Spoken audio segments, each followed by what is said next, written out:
इस कहानी की शुरुआत में हमें बताया जाता है कि आज से हजारों सालों पहले शू वेनवू नाम के आदमी ने 10 रिंग्स को खोजा था, जो बहुत ही रहस्यमय हथियार थे क्योंकि उन रिंग्स की वजह से उन्हें देवी शक्ति और अमर रहने का वरदान मिला था। लेकिन उन्होंने रिंग्स का सही इस्तेमाल नहीं किया क्योंकि उन्हें बेपनाह ताकत चाहिए थी। इसीलिए उन्होंने अपनी एक 10 रिंग्स की सेना बनाकर पूरे इतिहास में कई राज्यों और सरकारों को जीत लिया। वेणु अपनी ताकत और पैसों के पीछे हजारों साल भागते रहे, लेकिन एक दिन उन्हें में अपनी ताकत बढ़ाने का तरीका मिल गया और वह था तालो गांव की रहस्यमय शक्तियां। क्योंकि माना जाता था कि तालो जंगलों में छिपा हुआ एक अदृश्य गांव है जहां के लोग अभी भी देवताओं की युद्ध कला के बारे में जानते हैं और वहां बहुत सारे मिथिकल क्रिएचर भी रहा करते हैं। इसीलिए वेणु अपने साथियों के साथ तालो गांव का रास्ता ढूंढने के लिए निकल जाते हैं, लेकिन वो जंगल मायावी था, इसीलिए उनकी गाड़ी खाई से नीचे गिर गई। लेकिन वेनवू ने उन रिंग्स की ताकत से खुद को बचा लिया। फिर वो वापस से तालों के रास्ते की तलाश में निकल पड़े, जहां उनकी मुलाकात यिंगली से हुई, जो तालों की गार्डियन थी। वेनवू ने उससे तालो गांव का रास्ता पूछा,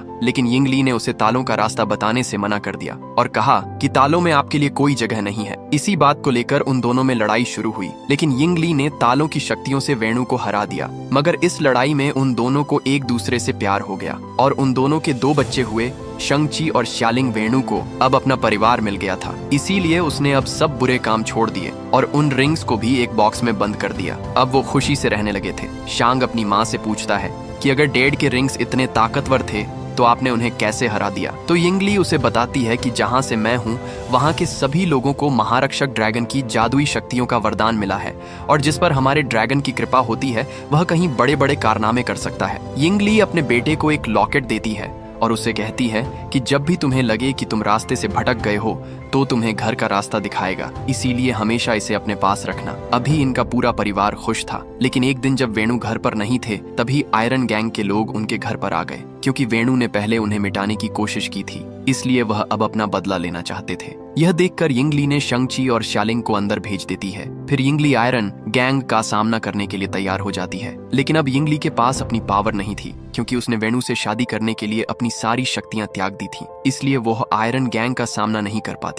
वेणु जब घर आकर यिंगली की लाश देखता है तो अंदर से पूरी तरीके से टूट जाता है और अब वो वापस उन रिंग्स को पहनकर नरसंहार करना शुरू कर देता है। अब वो शंग-ची को भी मार्शल आर्ट की ट्रेनिंग देना स्टार्ट कर देता है और कुछ ही सालों में शंग-ची मार्शल आर्ट में माहिर हो जाता है। तो वेणु ने 14 साल की उम्र में आयरन गैंग के लीडर का मर्डर करने के लिए भेजते हैं। वो शंग-ची को कहते हैं कि हमने तुम्हारी माँ के कातिल को ढूंढ लिया है, इसलिए उसे खत्म करना तुम्हारा फर्ज भी है और हक भी। इसीलिए जब तुम वापस लौटोगे तो फिर से 10 रिंग्स के सामने दुनिया झुक जाएगी। फिर शंग-ची अपने मिशन पर निकल जाता है, लेकिन वो अपने मिशन को पूरा करने के बाद सेंट फ्रांसिस को भाग जाता है क्योंकि उसे लगता था कि वो यह सब गलत कर रहा है और अपना नाम बदलकर शोन रख लेता है। फिर हमें प्रेजेंट का सीन दिखाया जाता है जहां शंग सुबह जल्दी उठकर केटी के घर की तरफ निकल जाता है क्योंकि वो और केटी पिछले 10 सालों से काफी अच्छे दोस्त हैं और अब वो साथ में कार पार्क करने का काम किया करते थे। एक दिन जब वो बस से अपने काम पर जा रहे होते हैं तो कुछ 10 रिंग्स आदमी के लोग उन पर हमला कर देते हैं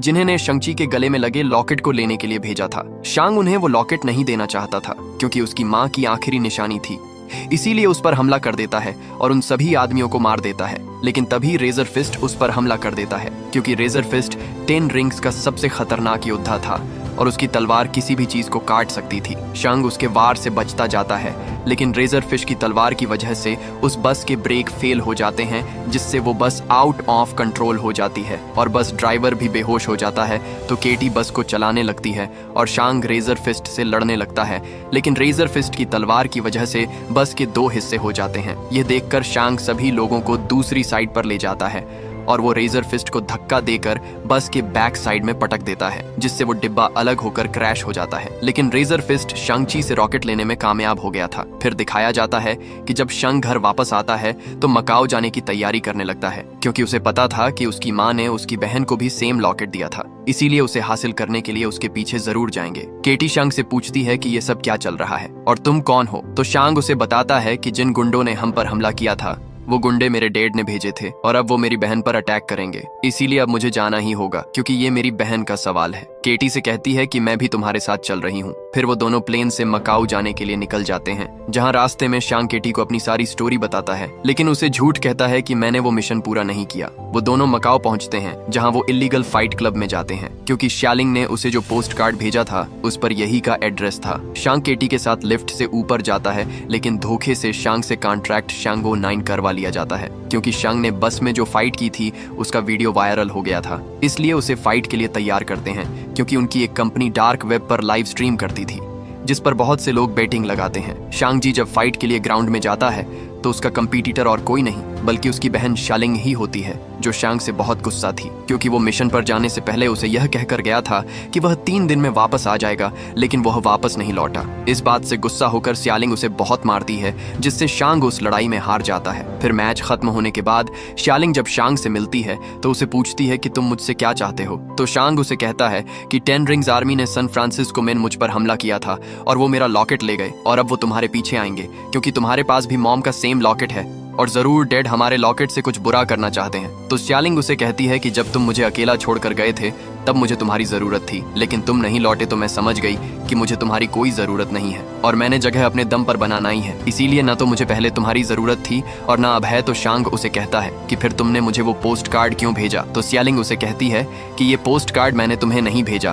तो इससे शांग समझ जाता है कि उसके डैड ने उसे फंसाया है। तभी वहाँ 10 रिंग्स के लोग आकर उन पर हमला कर देते हैं, लेकिन शालिंग अपने साथियों के साथ वहाँ से निकल जाती है, मगर वो शांग और केटी को वहाँ अकेला छोड़ देती है। शांग वहाँ से भागने के लिए बिल्डिंग का कांच तोड़ देता है। वो केटी को भी बाहर आने को कहता है, लेकिन के बेटी डर रही होती है, क्योंकि उसे बांस की डंडियों पर चलना था। तो शांग उसे कहता है कि एक बार हम नीचे चले गए तो हम यहाँ से भाग सकते हैं। तो केटी भी मान जाती है। फिर वो दोनों साथ में लिफ्ट तक जाने लगते हैं, लेकिन तभी 10 रिंग्स आर्मी के लोग उन्हें देख लेते हैं। तो शांग केटी को कहता है कि तुम आगे जाओ, मैं इन्हें रोकता हूँ। फिर शांग सभी लोगों से लड़ने लगता है। केटी जब आगे जाने लगती है तो एक फाइटर उस पर अटैक करके उसे नीचे गिरा देता है, लेकिन तभी शेलिंग वहाँ आकर उसे बचा लेती है। फिर शालिंग और शांग साथ में रिंग्स आर्मी के साथ लड़ने लग जाते हैं। शांग शेलिंग से कहता है कि तुम तो हमें मरने के लिए छोड़ गई थी। तो शेलिंग उसे कहती है कि अब तुम समझ गए होंगे कि जब कोई मुसीबत के वक्त तुम्हें छोड़कर चला जाता है तो कैसा लगता है। फिर वो दोनों मिलकर उन सभी आदमियों को मार देते हैं। तभी वहाँ 10 रिंग्स आर्मी का सबसे खतरनाक आदमी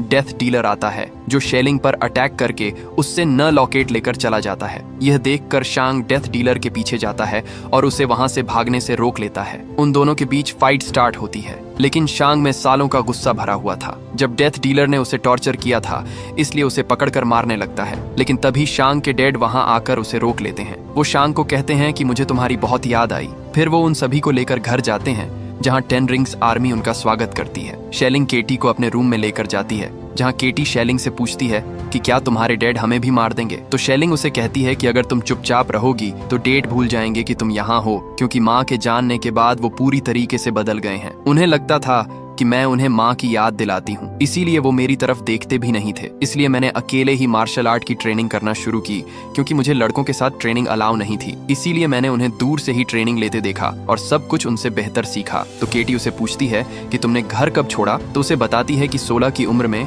मैं यहाँ से भाग गई थी, जब मुझे लगा कि अब मेरा भाई कभी वापस नहीं आएगा। फिर वो सभी साथ में डिनर करते हैं। शांग अपने डैड से पूछता है कि आपने मुझे ढूंढा कैसे। तो वेणु कहते हैं कि मेरी तुम दोनों पर कब से नजर थी, इसलिए अब वक्त आ गया है कि तुम अपने पिता के साथ खड़े हो जाओ। तो शांग उन्हें कहता है कि ये कभी नहीं होगा। तो वेणु उन्हें एक रूम में लेकर जाते हैं, जहां उन्हें कहते हैं कि जब तुम दोनों घर से भाग गए तो मुझे तुम्हारी माँ की याद और ज्यादा सताने लगी थी, इसलिए मैं उसके गांव तालों के बारे में और ज्यादा पढ़ने लगा, जिससे मुझे पता चला कि वहाँ पहाड़ों की गहराई में एक दरवाजा है, जिसके पीछे तुम्हारी माँ को तालों के लोगों ने कैद कर रखा है। तो शांग और शेलिन को उनकी बातों पर यकीन नहीं होता। तो वेणु कहते हैं कि पहले मुझे भी यकीन नहीं था, लेकिन जब मैंने एक दिन अपने काम में डूबा हुआ इस रूम में बैठा था, तब मुझे तुम्हारी माँ की आवाज सुनाई दी, जैसे कि वो बिल्कुल यहीं मौजूद हो। उसने कहा कि उसे मेरी मदद चाहिए। तो शांग उन्हें कहता है कि माँ के गांव वाले ऐसा क्यों करेंगे।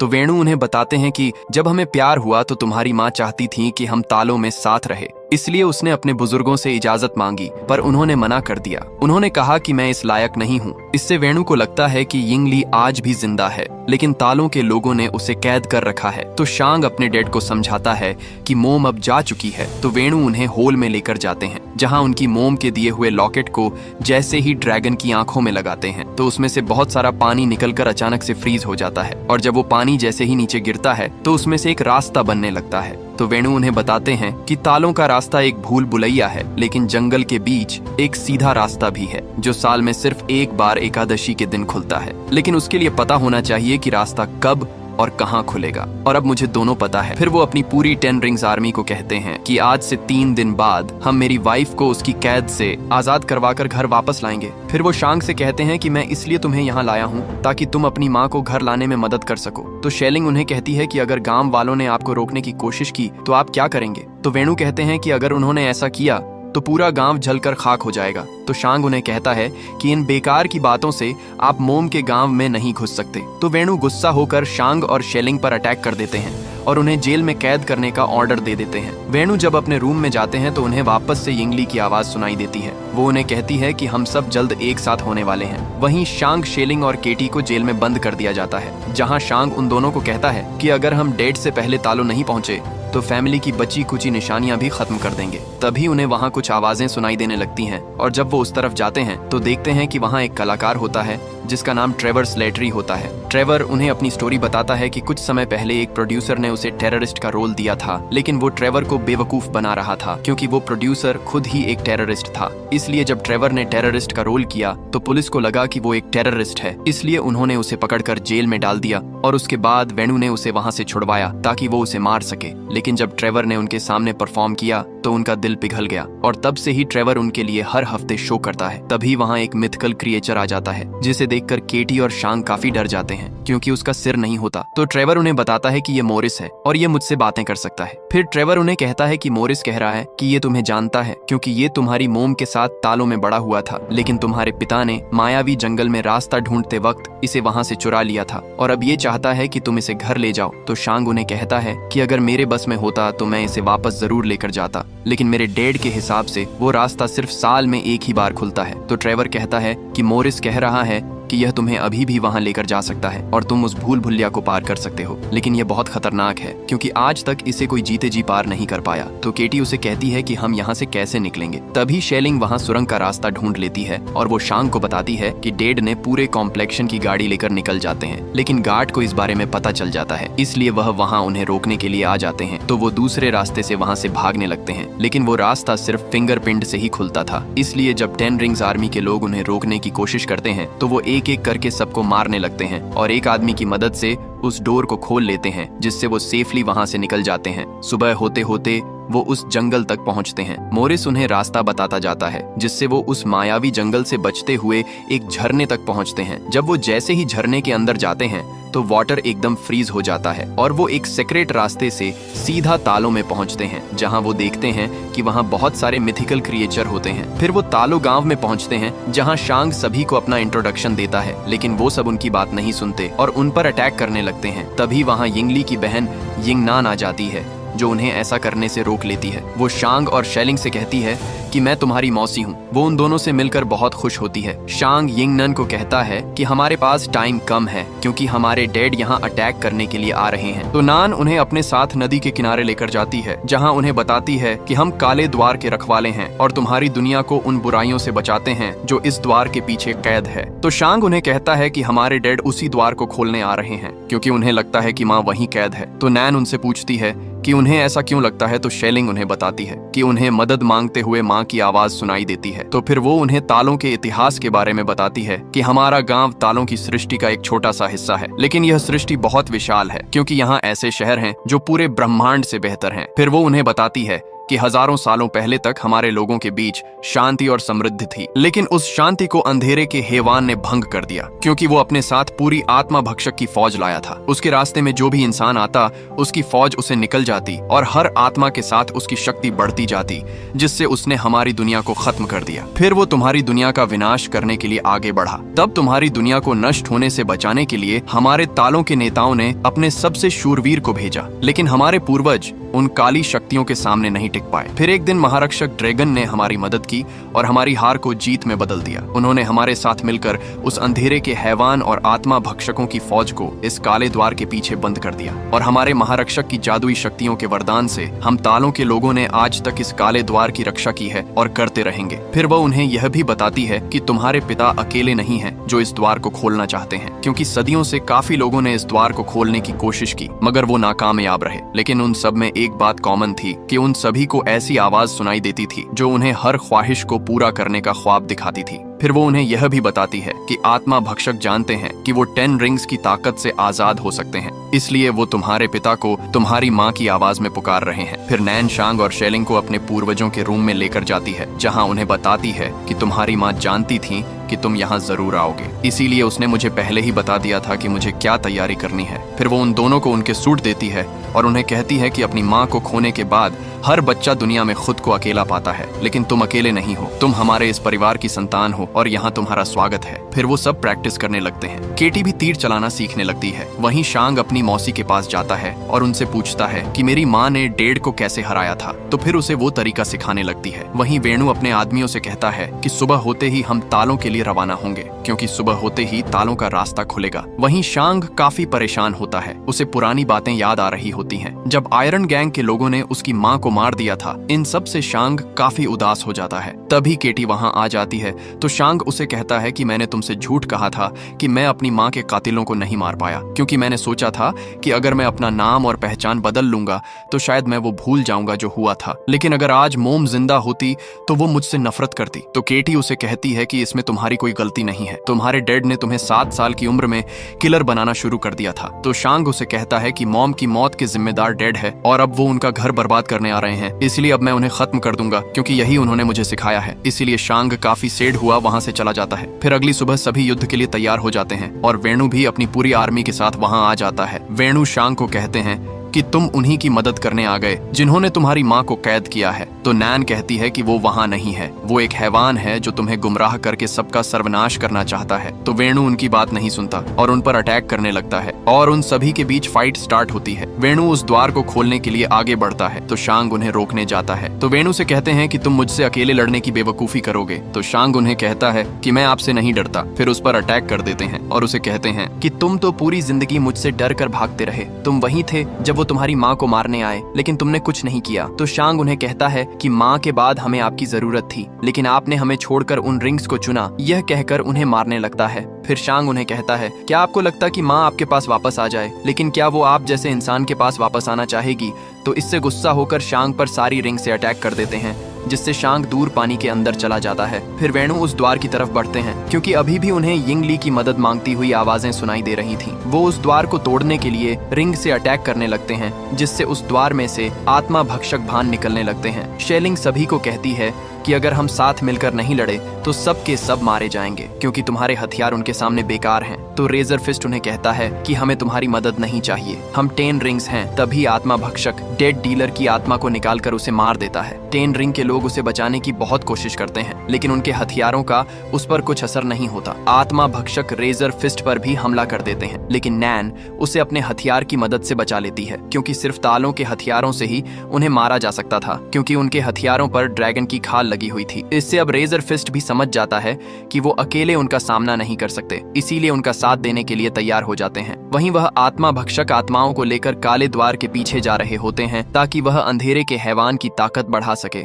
नैन शेलिंग को बताती है कि अगर अंधेरे के हैवान की ताकत और ज्यादा बढ़ गई तो उसे कोई रोक नहीं पाएगा। फिर वो सभी हथियार लेकर उन आत्मा पक्षकों का सामना करने के लिए पानी की तरफ जाने लगते हैं। वहीं शांग उस पानी में डूब रहा होता है। तभी उसे अपने बचपन की बातें याद आने लगती हैं, जब उसकी मोम ने उसे कहा था कि डरो मत, ड्रैगन का आशीर्वाद हमेशा तुम्हारे साथ है और तुम मेरे और तुम्हारे डैड के अच्छाई का हिस्सा हो, इसीलिए जो भी हमने तुम्हें दिया है उसे दिल से अपना लो। तभी शांग की आंख खुल जाती है और महारक्षक ड्रैगन भी गहराई से निकलकर उसके सामने आ जाता है। वहीं वेणु अभी भी उस गेट को तोड़ने की कोशिश कर रहे थे, क्योंकि उन्हें अभी भी यिंग ली की आवाजें सुनाई दे रही थीं। वहीं अब सभी मिलकर उन आत्मा भक्षकों पर हमला कर रहे होते हैं और तभी शांग भी ड्रैगन पर बैठकर बाहर आ जाता है और वो ड्रैगन भी उनकी मदद करने लगता है। तभी नान शांग से कहती है कि तुम्हें अपने पिता को रोकना होगा, तो शांग अपने डेड के पास जाकर उन पर अटैक कर देता है। वो उन्हें समझाता है कि माँ वहाँ नहीं है, लेकिन वेणु उसकी बात नहीं सुनते और उन दोनों में फाइट होने लगती है। शांग अपनी माँ की बचपन में सिखाई हुई स्किल का यूज करता है, जिससे वो 5 रिंग्स को अपनी तरफ कर लेता है और वो वापस फाइट करने लगते हैं। वेणु वो अपनी 5 रिंग से शांग पर अटैक कर देते हैं, लेकिन शांग ची भी खुद को रिंग की मदद से बचा लेता है और अब वो सारी रिंग्स को अपने वश में कर लेता है। लेकिन वो अपने डेड पर उन रिंग से अटैक नहीं करता और उन्हें नीचे फेंक देता है। वेणु शांग से कहते हैं कि मुझे उसे बचाना ही होगा क्योंकि वो मुझे पुकार रही है। तो शांग उन्हें कहता है कि काश ये सच होता। तभी अंधेरे का हैवान बाहर आ जाता है और वो वेणु और शांग के ऊपर अटैक करने लगता है, लेकिन वेणु उन रिंग्स की मदद से शांग को बचा लेते हैं। लेकिन वो ड्रैगन वेणु को पकड़ लेता है और वो उनकी सोल को खींचने लगता है। अब वेणु भी समझ गए थे कि वो गलत था, इसीलिए अपनी रिंग्स को शांग को दे देता है और उस ड्रैगन के हाथों मारे जाते हैं। तभी वो हैवान शांग पर अटैक करने लगता है, लेकिन तभी शेलिंग ड्रैगन पर बैठकर अंधेरे के हैवान पर अटैक कर देती है, जिससे वो हैवान इंसर्ट हो जाता है। क्योंकि अभी उसकी शक्तियां कम थीं, इसीलिए वो और लोगों की सोल खींचने के लिए गांव की तरफ बढ़ने लगता है। यह देखकर शांग उस काले द्वार को पत्थरों की मदद से बंद कर देता है और ड्रैगन पर बैठकर गांव की तरफ बढ़ने लगता है ताकि वो उसको रोक सके। ड्रैगन अपनी पावर से हैवान पर अटैक कर देता है और उसे अपनी पानी की शक्तियों से पकड़ लेता है। लेकिन तभी आत्मा भक्षक बहुत सारी आत्माओं को पकड़कर हैवान के मुंह में डाल देते हैं, जिससे उसकी शक्तियां और ज्यादा बढ़ जाती हैं और वो ड्रैगन की पकड़ से आजाद हो जाता है। फिर वो हैवान ड्रैगन को पकड़कर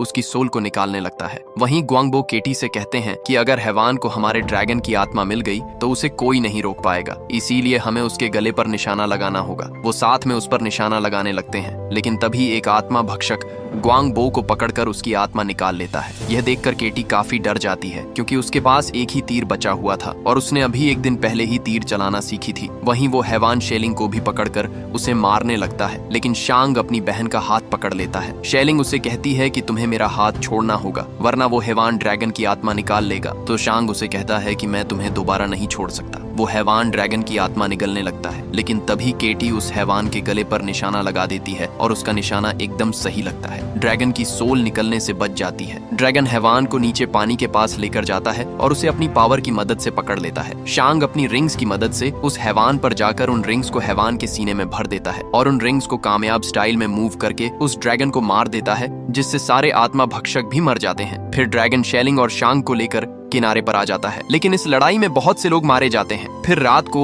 वो उन सभी लोगों को सम्मान देते हैं जिनकी वजह से उन्होंने नया सवेरा देखा था और अब वो ड्रैगन वापस आसमान में लौट जाता है, क्योंकि अब अंधेरे के हैवान का अंत हो चुका था। फिर हमें दिखाया जाता है कि शांग और केटी वापस सैन फ्रांसिस्को जाकर अपनी ये स्टोरी अपने दोस्तों को सुना रहे होते हैं, लेकिन उन्हें उनकी बातों पर यकीन नहीं होता और उनसे पूछते हैं कि अगर यह सच है तो तुम्हारी बहन कहाँ गई। तो शांग उन्हें कहता है कि वो तो घर गई है मेरे डैड के गैर कानूनी धंधे बंद करवाने के लिए, लेकिन उन्हें उनकी बातों पर यकीन नहीं होता। तभी वहाँ वंग उन्हें लेने के लिए आ जाते हैं। वंग शांग से पूछता है कि क्या तुम्हारे पास अभी भी वो रिंग्स हैं? तो रिप्लाई में शांग उन्हें कहता है कि अभी भी मेरे पास वो रिंग्स है। फिर शांग और केटी वंग के साथ वहाँ से चले जाते हैं। ये देखकर वहाँ सभी शॉक्ड हो जाते हैं और यहीं पर ये मूवी एंड हो जाती है।